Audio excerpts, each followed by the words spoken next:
दिलवा तोड़लू ए सुगनिया काढ़िली हलू परान। पहले बढ़वलू जान पहचान फिर बन गईलू दूसरा के जान।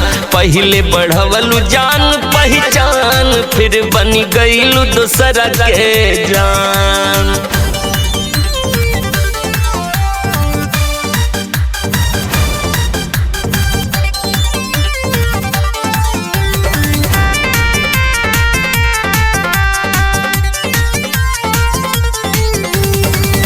कैलो तो हमारा से झूठा हो के वादा, हमके पता न रहे तोहर इरादा।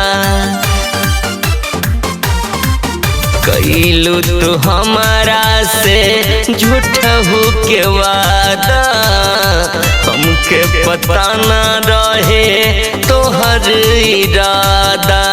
देहलू सजा बना के अपन कई देहलू अनजान। देहलू सजा बना के अपन कई देहलू अनजान। पहले बढ़वलू जान पहचान फिर बन गईलू दूसरा के जान। पहले बढ़वलू जान पहचान फिर बन गईलू दूसरा के जान।